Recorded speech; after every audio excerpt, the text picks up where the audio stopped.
and spitted on, and they shall scourge him, and put him to death. And the third day he shall rise again.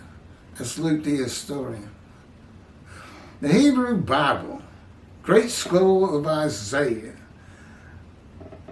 Apocrypha, and the pseudo-pigrapha are all the possible scripture that Jesus could be referencing. Okay, that includes religious writings that didn't get put into the Bible, I suppose. And not one book mentions the Son of Man, which means a man of mankind, a person of mankind, God's righteous servant of Isaiah 53, a son of God, a man who is God, or any man to be delivered to the Gentiles, mocked, scourged, and put to death. A man who dies for the sins of other men, any man who is to rise from the dead on the third day, or a man who is sacrificed or made to sacrifice himself by God. It's just not there. You heard me from the lips of Jesus. I just read that's from the New Testament. It's an outright lie. And deceptive, the whole basis for Christianity is the sacrifice, the crucifixion, the scourging part of it. You know, he's a man of suffering. Familiar with? You know how many people suffered on the cross? Everybody who got crucified, they all suffered. Isaiah 53 is describing a particular man. No, you look at his entire life. When you look at the total package of Jesus, do you say that's a man of suffering? No, what they say is he's a man of suffering. He's crucified. No, I'm talking about your whole life. It's just bad things happening all the time. And afflicted by God. The Jewish people, as one man Israel, have never been afflicted by God. That's being born lame, crippled, blind, or disfigured. I've been afflicted by God, and I fulfilled 53:10. Like 22 years after I was supposed to be dead and hadn't seen a doctor. That's enough proof. That's all you need. And the cancer's gone. These are just miracles happening everywhere, huh?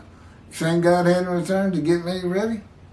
Well, when he finally has me ready, that's when he's going to be wanting to return to his temple.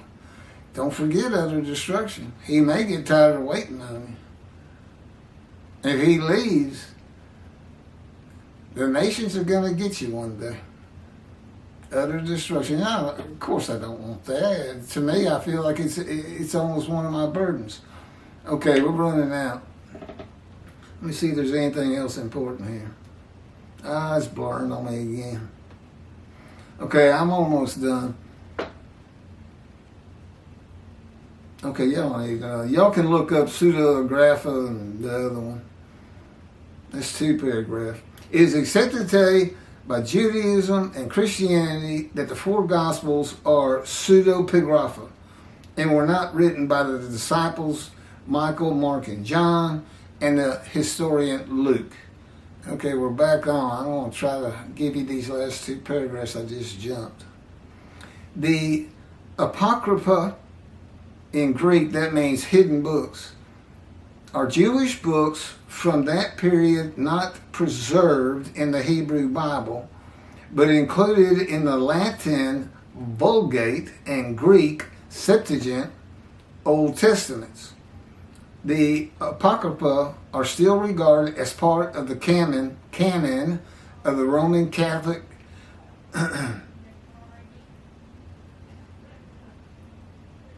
Church, I guess it is, and Orthodox churches, and as such, their number is fixed.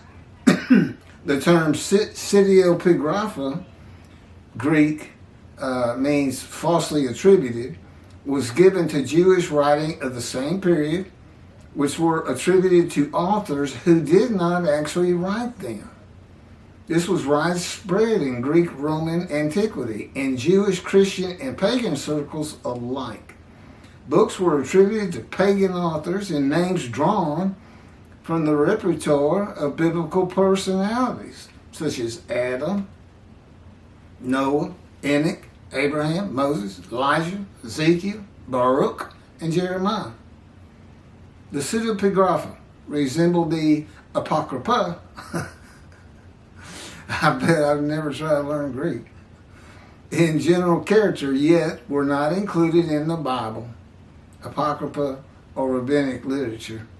It is, again, accepted by Judaism and Christianity that the four Gospels are pseudepigrapha, falsely attributed to others, and were not written by the disciples Matthew, Mark, and John, and the historian Luke.